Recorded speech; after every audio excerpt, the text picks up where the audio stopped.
Scanning for audio. Welcome to a Tin Dog podcast. This time talking about, Doctor Who Flux episode 1, which is the Halloween Apocalypse. Now, obviously I'm recording this on audio as well so that I can do this as a nice audio proper podcast like I used to for over 1,000 shows. Now, because some of you have never seen me before or experienced what a Tin Dog podcast is, it's basically me, one person, having a chat with you, my beloved and probably attractive listener, viewer.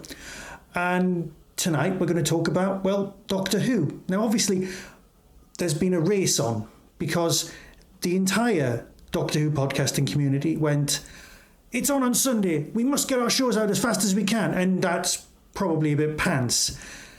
But it does mean that I don't listen to anything else until I've recorded my views, because I don't want to be coloured by other stuff. But we have made notes. Oh yeah, there are notes.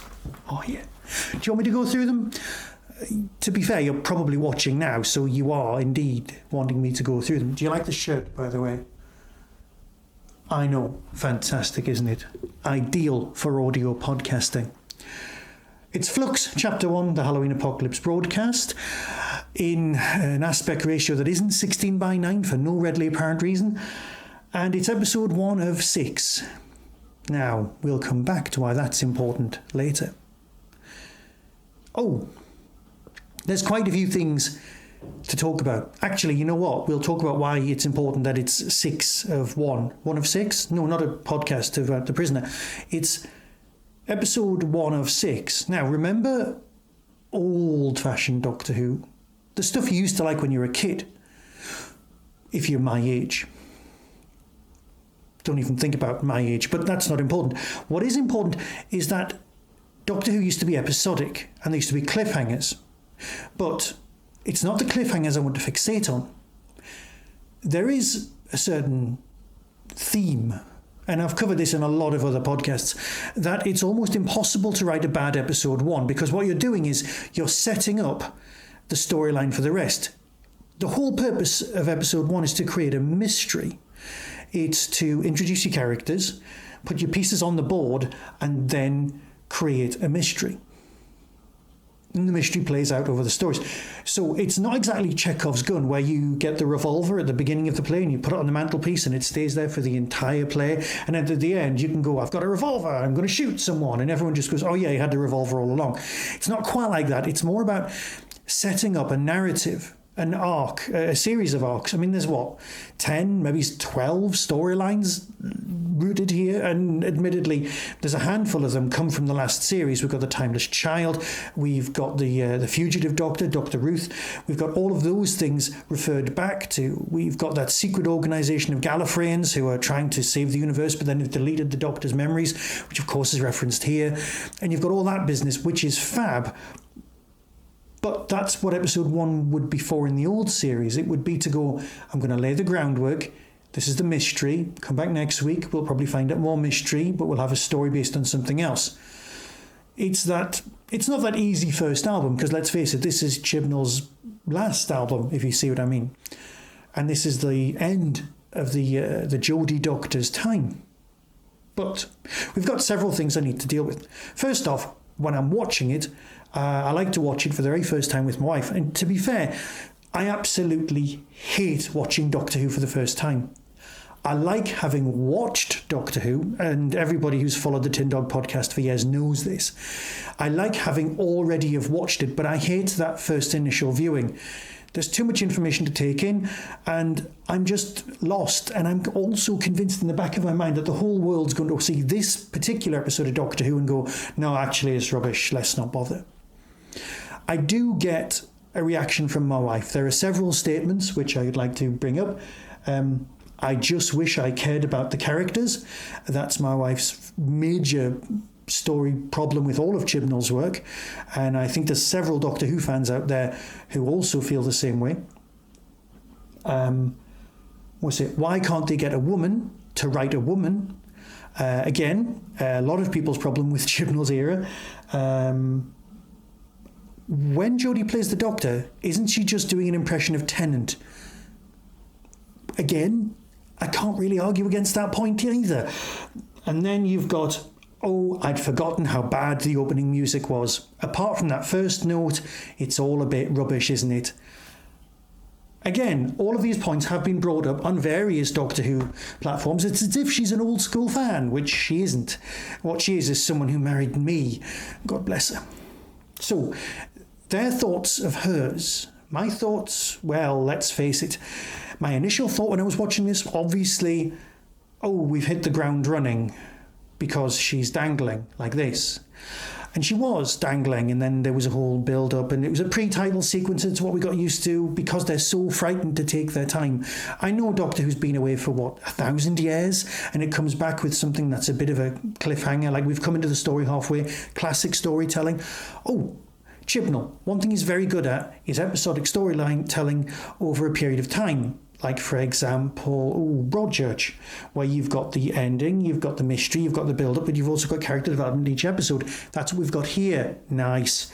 So, we've also got exciting things. Oh, right, now, the main villain, the one who remembers the Doctor before she wiped her memory, they wiped her memory was wiped, the memory was wiped off the Doctor, whatever you want to refer to it as. Did you not, if you're of a certain age, instantly think, oh, this person looks like this person, Doomlord from Eagle Comics? Now, admittedly, they're only Doomlord until they absorb the life force of someone by reaching through their cage and absorbing their life force without touching them. And then they become all crystalline. Now, here's the thing. You've got a character he's called Swarm, right? We'll identify him as male for ease of chat. And we'll identify the person who is Swarm's sister as Azure, which is a type of stone. Now, also, we've come across villains from the past who were silicon-based. For example, this guy. Yes, it's Eldrad. Oh yeah, Eldrad must live. Of course, this guy also looked like this person here, who was identifying as a female. So you've got your first cross-gender alien character in The Hand of Fear. But to me, this is a whole crystalline entity thing going on, because then it's the costume and the stones coming out, and I'm not saying that they are Eldrad or even a relation of Eldrad, but silicon life forms are very rare in Doctor Who. You've only had those in the Olgree and a few others, because the costumes aren't great. I refer my beloved friends to this picture of Eldrad again, where it was a bit blocky. So, is there a siliconite life form? It makes sense if they're going around destroying planets. You've got lots of other threads, like I said. You've got the angels turning up to take away... now, this character here, Claire, she is remembering things in the wrong order. She's got the Benny Summerfield haircut, which is nice. And she goes, oh, I just have to go home now, which means she knows what's coming, which means she's met the Doctor in her personal past, future, whatever. Oh. Now, if she goes back in time, that's her future, but it's the Doctor's past, which means the Doctor will talk to her, but that means the Doctor will be talking to Claire in the current time before she gets taken off back in time. So that means we're going to get at least 2 more meetings with Claire rather than just the one, because she's remembering. But then she knows that she gets eaten by the angels. So in the Doctor's timeline, it'll be the angels meeting next. Then they'll go back and discuss the other one. So... a possible relationship with Yaz? I think so. I think that's where we're going with this, because it's nice to have a character leave in a romantic time, but it does mean that Yaz doesn't get to go home to her family. I'm putting money on that one. Of course, we've also got Dan's relationship with the woman who works in the museum, and she's not sucked into she's basically taken into a haunted house and possessed, and then ends up in a quarry somewhere with Azure. So you've got those storylines. You've got, Galactus moving across the universe. That's impressive. Swallowing everything. It's more Galactus from the Fantastic Four movies than Galactus from the Marvel Comics or animated series. But that's fine. Lovely references of Nitro 9. Oh yeah, that's the sort of thing that we live for. It really is. We go back in time and we go, oh yeah, Nitro 9, we like that. We like all these nods. It's brilliant. Now, I hate dogs. I mean, I literally do not like dogs. I've got an issue with them. I don't like them. I find them repulsive. And then this turns up, and we've got a Yorkshire Terrier in Doctor Who. Here's a Yorkshire Terrier, right, doing a Yorkshire accent.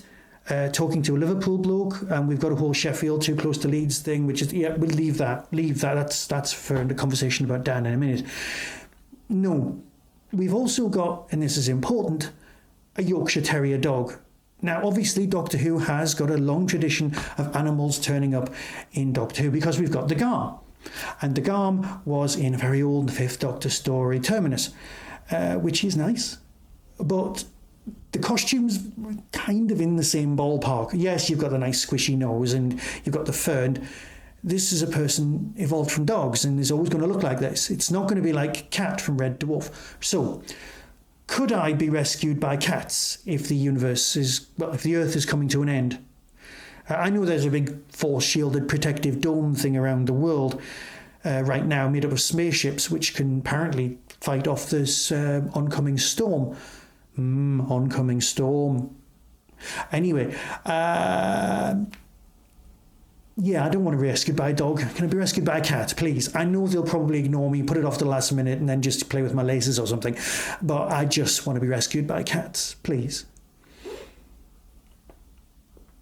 So, yes, you've got the long way around. You've got Eldrad. What else am I looking at? Outpost Rose. Ah, yes. Now, is it named after Rose, or is that just what us fans would like to call it? I would say it's named after the fact that it looks like a rose. Who does he report to? Why is he stuck out there? What's going on? There's a lot more questions being asked, and that's what episode 1 is about. It's about questions. It's about laying in the groundwork so that of course, with him being on Space Station Rose, the thing that I was thinking was, is he more related to Torchwood? Now, Torchwood in space in the future, I do like the idea of that. This anomaly is travelling through space and time. I can live with that. Smashing the console with a hammer and, oh yeah, what is wrong with the TARDIS? Seriously. You've got a lot of issues going on with the TARDIS. You've got the leaky bit, you've got the doors in the wrong place. Are they just getting ready to completely trash the place and then start off with a new console ready for the next Doctor? Did I tell you who I think should be the next Doctor? I'm sure I did. I've got it down to 2 in my head. Hugh Grant would be the logical person to play him because he regretted playing the Doctor, but I've covered all this elsewhere. No, what I need to talk about now is this particular story, because next time we've got the historical celebrity, Mary Seacole. Mary Seacole is important on lots of different levels, apart from the fact that it's the Crimea War and the default setting for historical characters is Florence Nightingale. No. The important bit here is that Mary Seacole has been being systematically removed from the UK National History syllabus. Think about it. This is the most subversive thing Chibnall's done. He's given us, well, I'll let us watch next week, yeah? I think so. But then, of course, you've got, let me see, I've written this down, Joseph Williamson, who was apparently a real person. Yeah, who dug holes in Liverpool and no one knows what they're for. So that storyline, for me, feels a lot like, have you read Watchmen? Not seen the film or the TV series. I mean, in the book, the graphic novel, at the very back, there's always 2 or 3 pages dedicated to another storyline where they're on an island creating something. And it's obscure and it's weird and it distracts you from the main narrative. And you often skip over it when you read it for the first time going, what's going on? But of course, that's the bit of the narrative that actually makes sense in the whole thing at the very end. And that's where I think we're going with this one. So I've rambled for nearly 14 minutes. I'm sorry I've taken your time, but it's nice to be back.